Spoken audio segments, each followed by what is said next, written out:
মিজানুর রহমান আজহারি আমাদের ছাত্র। আমি ওকে ক্লাস আলিমে কোরআন মাজিদ পড়িয়েছি। ওকে ক্লাসের সেকেন্ড বয় ছিল, ফার্স্ট বয় আর একটা ছাত্র ছিল। তো এই মিজানুর রহমান আজহারি তার যে আদব কায়দা এবং তার যে সালাম বিনিময় কথাবার্তা, এগুলো আমাদেরকে বিমোহিত করত, যে কারণে হৃদয় থেকে অনায়াসে একটি দোয়া তার জন্য চলে আসতো। ওখানকার যে ফার্স্ট বয় ছিল, আমি ভাবতাম যে এ কত দূর যাবে, কিন্তু দেখলাম যে ইলমি জগতে খেদমতে সে নেই। অর্থাৎ মিজানুর আজহারিকে আল্লাহ তাআলা কত উপরে নিয়েছেন। এভাবে করে আমি আমার এই দারুন নাজাতে চাকরি বয়স 20 বছর 8 মাস।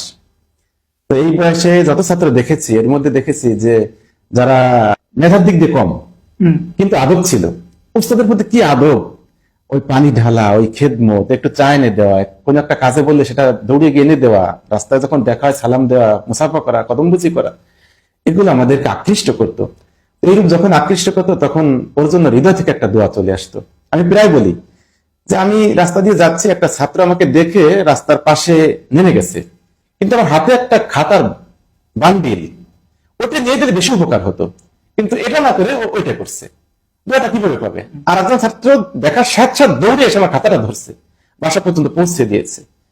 বাবা তুমি নাম কি, কোন ক্লাসে পড়ো? শুনে আলহামদুলিল্লাহ, যাক আল্লাহ তোমাকে রহম করো। এই যে দোয়াটা তাকে মন থেকে দিয়ে দিলাম, এটাই তো তার জন্য যথেষ্ট। এইভাবে প্রতিটা উস্তাদ ওই ছাত্রদের প্রতি আকৃষ্ট হয়ে যে দোয়াটা দেয়, দোয়া চাও লাগে না ওর, এমনিতে তার প্রতি দোয়া চলে যায়। আবার অনেকে চেয়েও দোয়া পায় না।